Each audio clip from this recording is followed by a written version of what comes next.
Hello, hello, hello. It's coffee time again. Again, just waiting for the Daily Mail website to warm up. Oh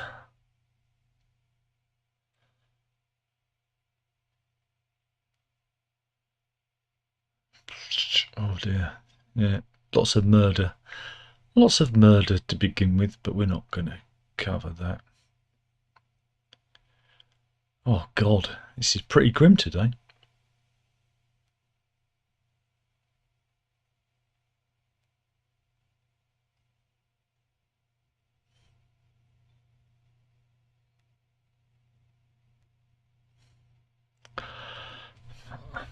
Oh, there's just nothing here. I might just stop. Okay, what have we got? Toilets. I tell you, the news on the Daily Mail website really hit the shitter if we're doing toilet news. Ah, oh, damn, should just give up.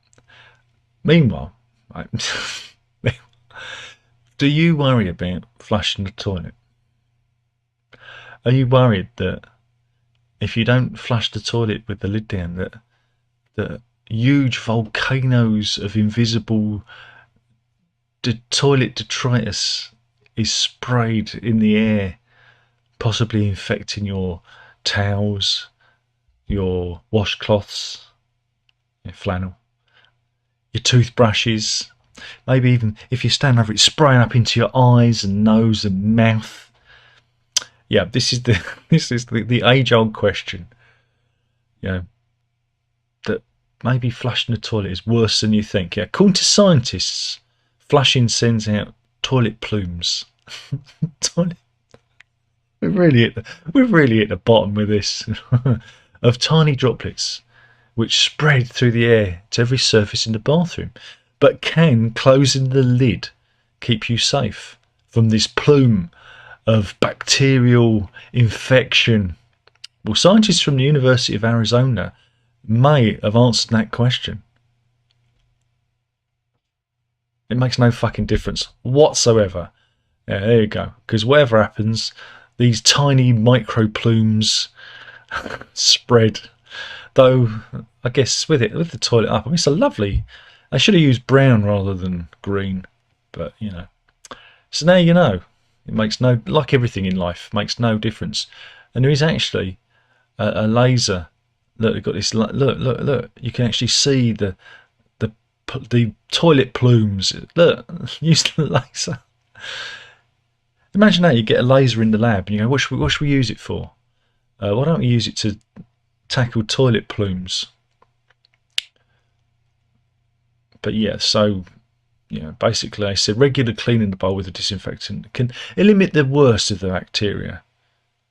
Again, it's only worse if you have a toilet in the kitchen. That's when you really got to worry. So yeah, this is the samples that they've taken, how far the toilet plume can spread. I'm feeling a bit bilious now.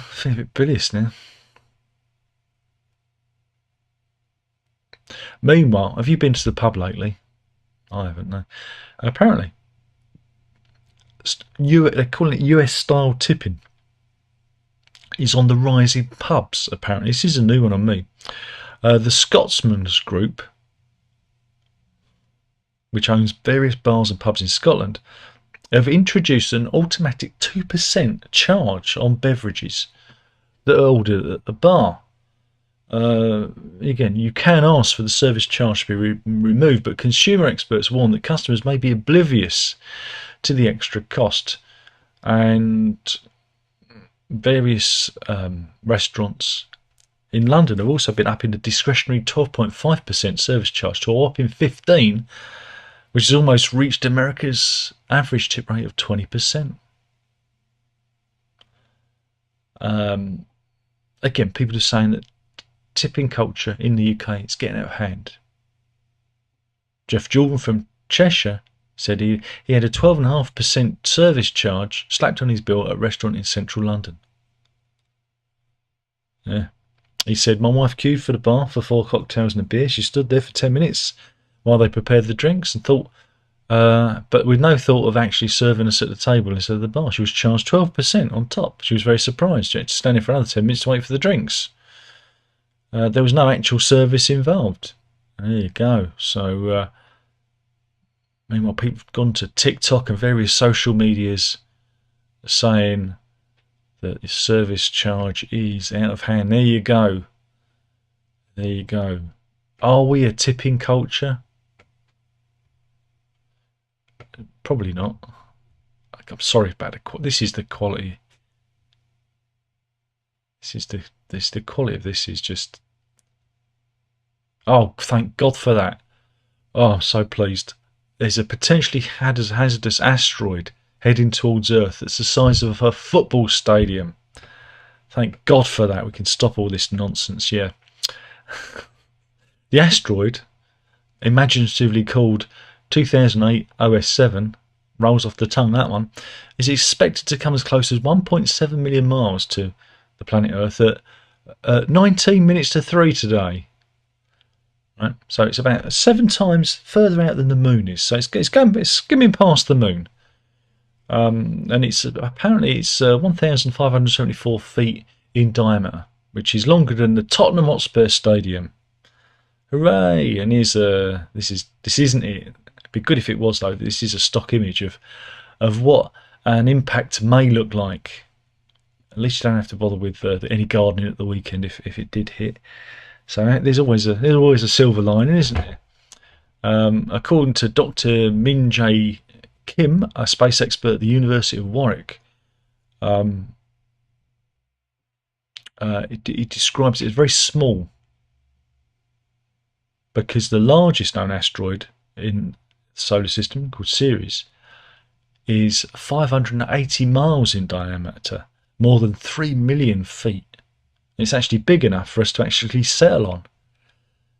He said 2008 OS7 is very small, but its orbit intersects that of Earth.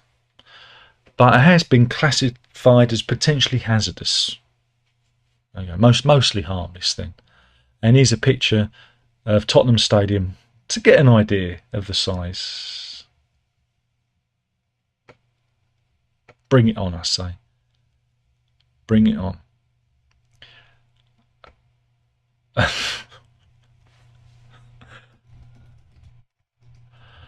So I'm just thinking up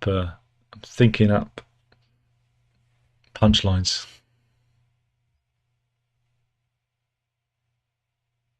No, I can't do that one. I'll get demonetized. Oh dear. I wanted to do it, but I'm not going to do it.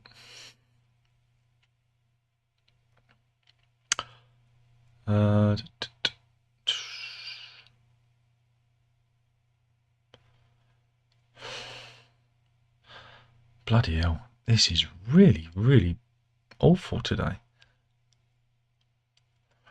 Oh yeah, apparently. I've got, again, it's behind a paywall.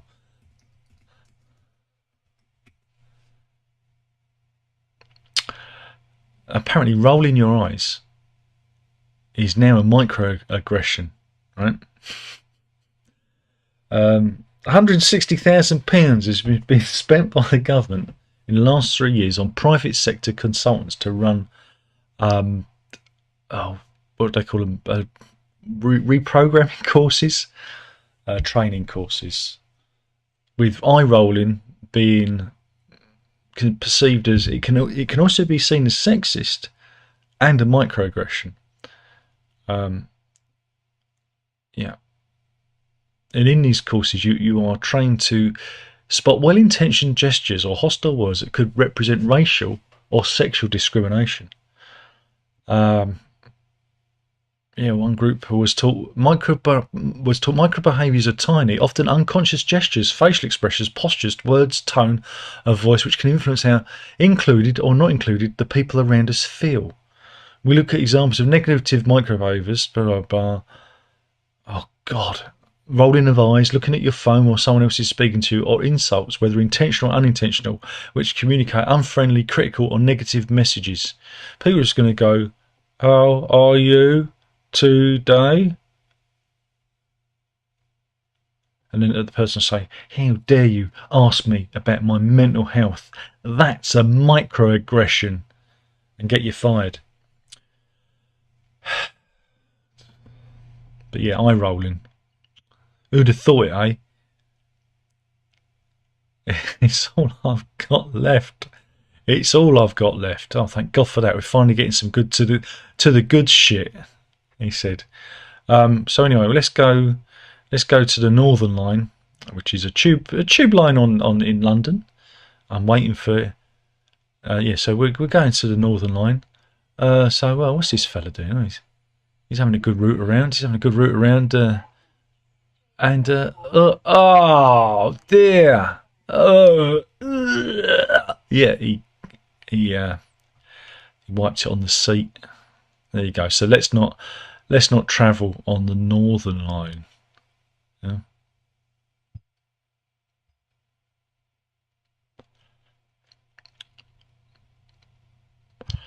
Oh jeez. Let's lower the tone. Why not? Let's lower the tone. This could be one of our animal stories, but we're not going to. This is a story of Graham Robinson, who was house sitting. Yeah, he was house sitting in Southampton, right? He was looking after the family who he was working for. Had a 6-year-old Great Dane, which he was looking after during this house sitting period. Well, Southampton Crown Court, oh that ain't good, heard that Graham Robinson, the 52-year-old from Hythe in Hampshire, was completely unaware that the family had installed security cameras so they could keep an eye on everything whilst they was away on their holidays in May last year. And the court heard that the owner's 12-year-old daughter was, tuning in to check the cameras remotely, like you do. She was checking it on her mobile phone when, well, I guess she went, and she saw Robinson trying to penetrate the dog. Yeah, and we've got a picture. Here we go. So yeah, that's it's probably for the best, mate. Because Scooby-Doo was a Great Dane, wasn't he? Shaggy. It was a bit shaggy. So it said to the daughter's distress, they saw the defendant attempting to penetrate the dog. It was recorded on video, and it was quite plain what was happening. The dog's owner said that she'd installed the camera because she had a gut feeling that Robinson would not respect the house. She didn't think it would be not respecting the dog. And she added that Robinson's act had completely ruined her daughter's birthday, which fell during the holiday. And she'd been traumatised, left with, well, yeah, you would be, wouldn't you? It's just disgraceful. And she said, meanwhile, the dog's been jumpy ever since the incident and always looks sad. Yeah, but maybe the dog's missing Robinson. Maybe they had a little frisson going on there. In mitigation, he told that he did. Jesus Christ, I'm so demonetised. He drunk 10 glasses of spirits and 2 beers on the day, and also used cannabis. I don't know. It always makes you feel randy for the family dog, doesn't it? But he's given up alcohol and drugs since the incident.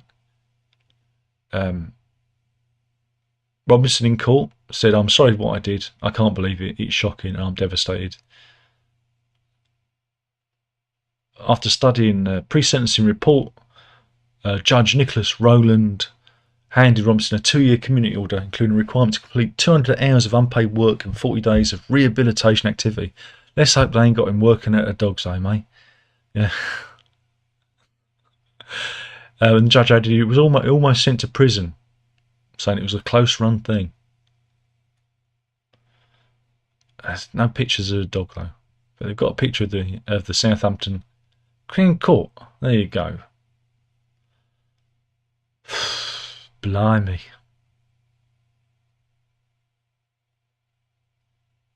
Meanwhile, we've got pothole news. About time. About time. Callum Jattentop, who's known as @TheBrownJat on TikTok, he's now a pothole vigilante, but I don't think he's that creative.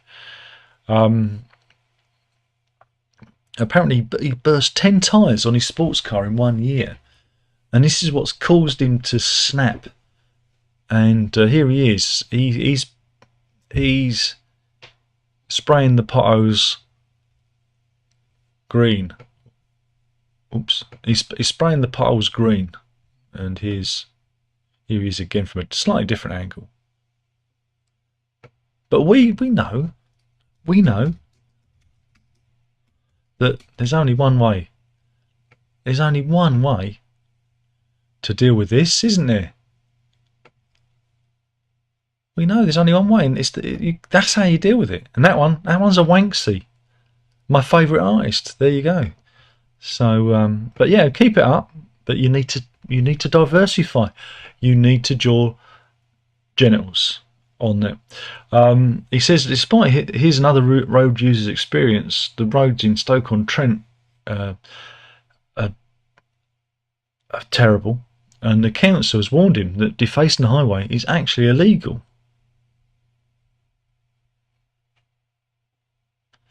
He said, I'm sick of the potholes in Stoke-on-Trent. There's nowhere worse than them. I've travelled to Manchester, Birmingham, Sheffield and Leeds, sophisticated, and other cities across the UK, and none of them as bad as Stoke.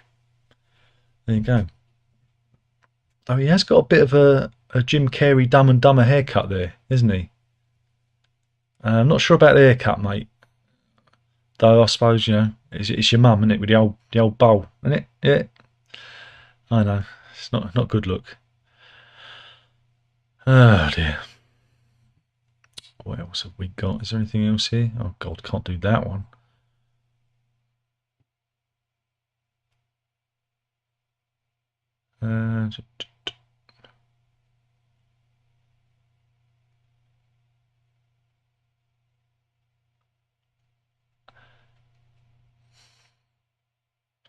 If you're going to Spain, stay at home. This could be a stay at home.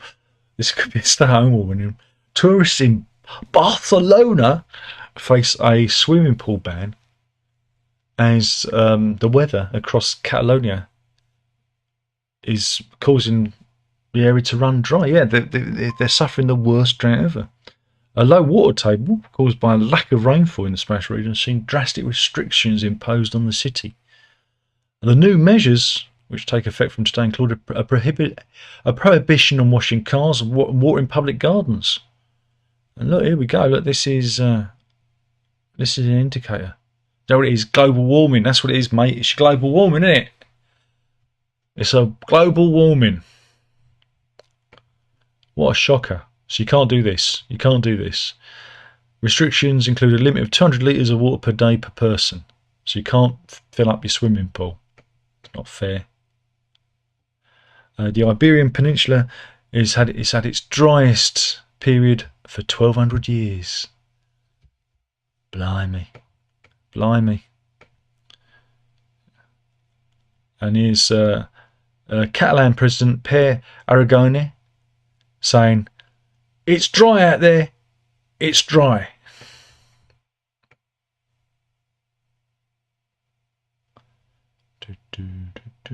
Oh, I've just found an animal story.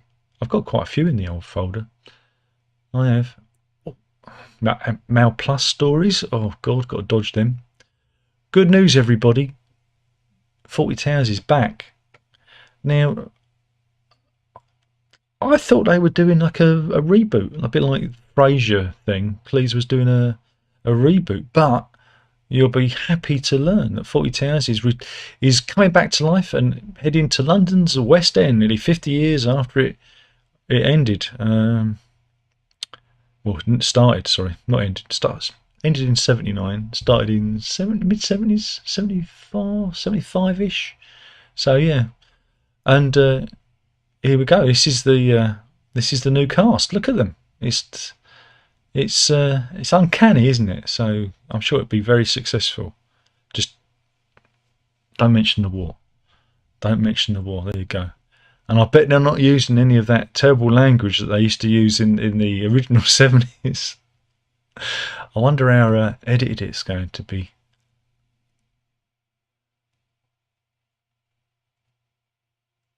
Apparently, Cleese has adapted 3 episodes to write one huge finale, which will tie them all together.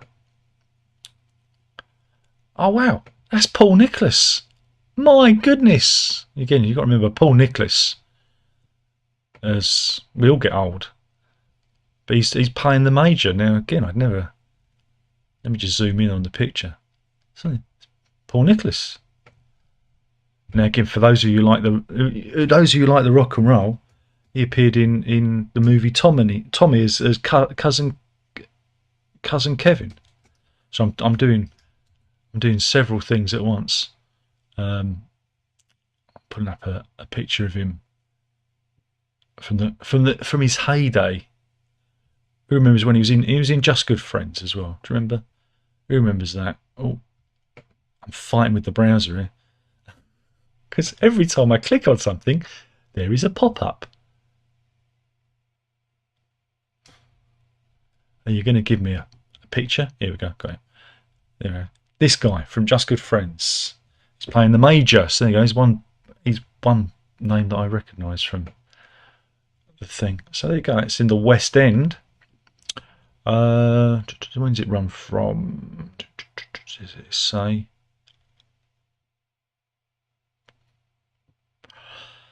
It will premiere on the 4th of May with previews going on sale. Well, tickets for the show going on sale from the 7th of February, but I imagine there'll be previews as well. So there you go. The return of Fawlty Towers.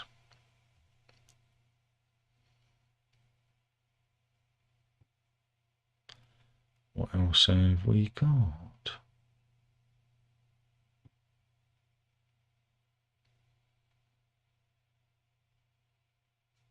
We got more news from Europe. The Belgian farmers are laying siege to a port, and they've also blocked the Dutch border, while Germany grinds to a halt. Let's have a look at some of the pictures. Where is this? This is the port of Zeebrugge in Bruges. Is being held up there. So pesky Belgians. I did warn you about. I've been warning you about the Belgians for years, haven't I? But yeah, Dutch and Belgian farmers are blocking the border. So even the Dutch are getting in on it. Oh my God. I thought it was all unity and fun in the EU. Oh boy. Oh boy, that is in the Netherlands. Meanwhile, in Germany, workers are taking part in a nationwide strike. This is the German trade union Verdi. This has got a wage dispute. There you go. So it's all kicking off in the Eurozone. It's all kicking off. Have you noticed? Ever since we've left, it's all gone to shit for them, hasn't it? They need us. They need us. We should rejoin. And yeah, these are trams that are parked in a silo because there's a nationwide strike today. So in Germany. So there you go. Blimey, it's all kicking off over there.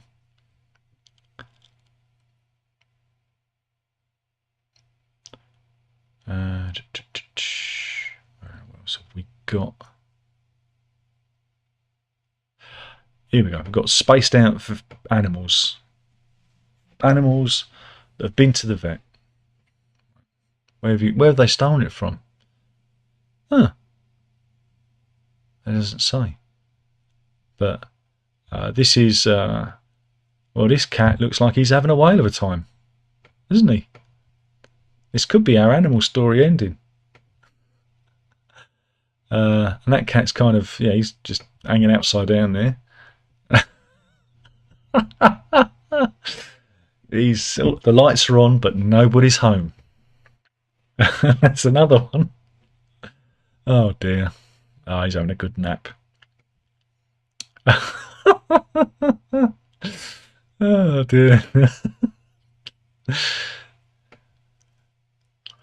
His tongue's hanging out. Oh dear. And that cat's just staring into space with his paws in a water bowl. And that's that. There you go. Some pets strung out after a trip to the vets. There we go.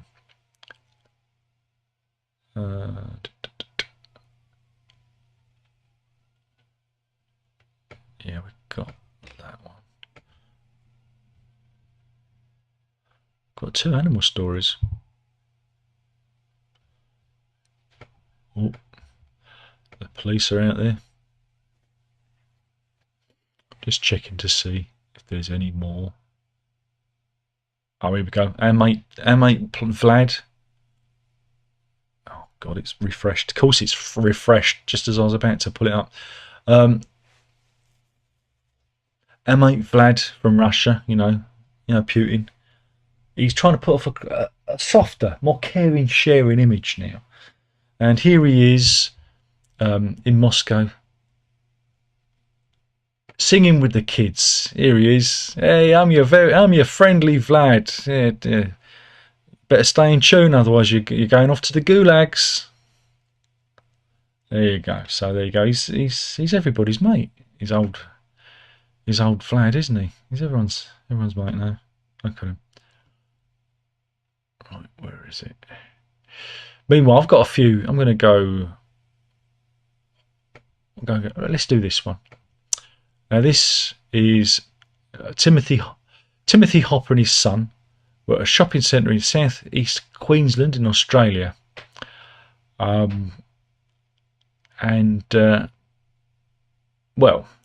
in the shopping centre, little Ethan discovered an advert. He discovered an advert, 30-second advert on a tiny little clip. It lets me skip it. But yeah, it's the old kid inside a claw machine. Here he is. He's having a whale of a time. And yeah, and Dad has a hard time getting him out. So the police turn up and nope, he ain't coming out. Dad said it was unbelievable how fast he climbed up inside the machine. He says, I was watching him and I was talking to my children and then he said, I couldn't help but laugh. He said, how has this happened? He wasn't hurt, he wasn't sad, and he was having a laugh. He was having the time of his life. And here he is with Dad after he got freed from the machine. So there you go. There's always one of those on doing the rounds, isn't there? Which is good. Meanwhile, go to India. Right.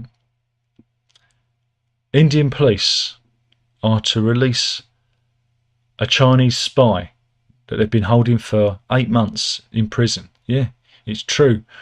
And do you want to see a picture of him? Here he is. Yeah, the spy is a pigeon. This pigeon, suspected to be a Chinese spy, was captured in Mumbai in May 2023 with 2 rings tied to its legs carrying words that look like Chinese. And they suspect it was involved in espionage. And it was held in a Hanwha hospital. But after investigation, it turned out the pigeon was an open water racing bird from Taiwan that had escaped and found its way in India. And with police permission, the bird was transferred to the Bombay Society for the Prevention of Cruelty to Animals, whose doctors set it free on Tuesday. There you go. So that's a happy ending there. So he wasn't a spy. After all, he was just a pigeon. Yeah. Now we do have footage. This is a follow-up to our monkey story. Do you remember the King Gussie Kong that escaped up in Scotland from the Highland Wildlife Park? Well, we do actually have some footage of his capture. It's been now made available. Just waiting for this advert to. So here he is. See, look, they've even used a drone with an infrared camera, so you can see where He is. Look, there he is.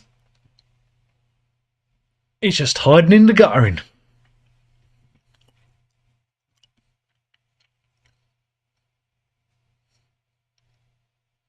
You can see the guy with his gun, with his dart gun. And I guess he's feeling a bit groggy. Yep, he's fell asleep now. Look. And they got him. There you go. And that's how they caught the Kingussie Kong. Yeah. But there's a big secret. Right. Right. We also have discovered that the Japanese macaque is called Honshu.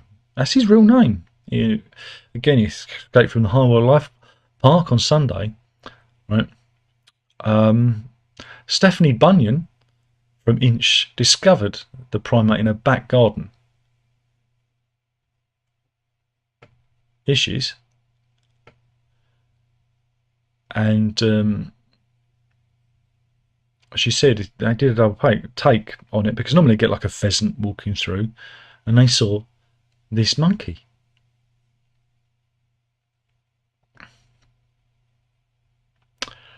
So what she did is she put out a cold Yorkshire pudding, and they reckon they ate it. Yes, and I do love the image. This is from the Press and Journal. They did this great image of the monkey bait because he obviously loves Yorkshire pudding. There you go. That's a good one, isn't it? Meanwhile, where is it? I've got one more. This is some door cam footage.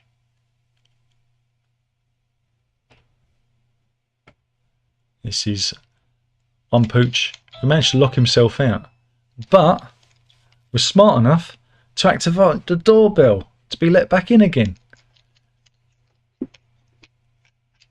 That's pretty clever, isn't it?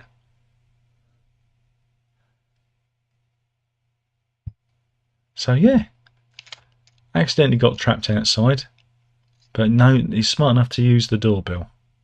That's clever, that. I've always wondered if our dog was outside and used the doorbell, would she bark because she'd hear the doorbell? Would she bark on the outside of the door? Because when she's inside someone's doorbell, she always barks. So I always wondered that. Yeah, this is Paul Harrison from Ramsgate. He didn't realise that his Weimaraner Velma had escaped. The 9-year-old, who's 2.5 feet tall and 44 kilos, managed to slip out when Paul was getting something from his car, and then he was surprised when the Ring doorbell went, and who was on the other side but Velma. And here she is. That's one smart Pooch who knows what to do when she gets locked out. Paul said, shortly after my own doorbell goes, and lo and behold, it's Velma. Not having her own set of keys, she did the next best thing, and she rang the Ring doorbell. But yeah, the Weimaraner is a notorious escapee. Paul explained, Velma once wandered onto the village football pitch and was surrounded by both teams in the centre circle. It's very funny, but also embarrassing. So there you go. And he also said, our neighbour has a field and keeps donkeys, and Velma sometimes walks right in with no fear. They kiss and lick each other and say hello, and she'll start eating the grass with them. But there you go. And that's one clever Pooch. There we go. Shall we see who's in the chat room? Let's see if there's anybody in. Oh, let's have a look. Well, according to this, there's nobody in. Oh, wait a minute. Oh, there's 10 people in. Oh, why is that like that? Oh, don't know. Yeah, 10 people in. There's a lot of comments here. And Joseph here says, "Go goody, waking up for my daily dose of silly news. Greeting from Socorro in New Mexico. Hopefully you enjoy it. There were some pretty bad stories out there. So not to fear the toilet does not stop the poop fumes. I've heard a giant cloth diaper over the toilet will stop everything. Yeah, just put a towel over it. For Sonis in, so how's my vibe? Don't go to the pub in Wales if you're Irish. That was yesterday's story. Joseph says 15-20% gratuity adds to the cost for large parties is normal here. No, we don't tend to have that over here. We're not a tipping culture. AJ says, how much do you have to tip for you to do demonetising stories? Oh, I don't know. Not a lot. Sona says the asteroid headed to Earth is the size of a pebble compared to other asteroids. It will most likely end up burning up entering the Earth's atmosphere. And Joseph adds, I'm even scared to compliment people. It can be seen as condescending. Don't do anything. Just don't make eye contact. But then you'd be accused of ignoring them, you know. Because, you know, if you say to someone at work, oh, do you fancy going to the pub after work? And you don't invite everyone, it can be seen as bullying. But what if you don't get on with someone? What if you just, you know, what if they smell funny? AJ's giving me money. It's $4, which is about £3. Woohoo! I'm rich beyond my wildest dreams, he said. I can zoom in on it. There we go. Give AJ a bit of credit there. There we go. Joe says, is cannabis legal in the UK? Every other shop here is a dispensary. The air stinks with stagnant pot fumes. But you're not allowed to smoke menthols. That's right. Menthols are banned here. I'm glad my mother died, because they banned menthol cigarettes.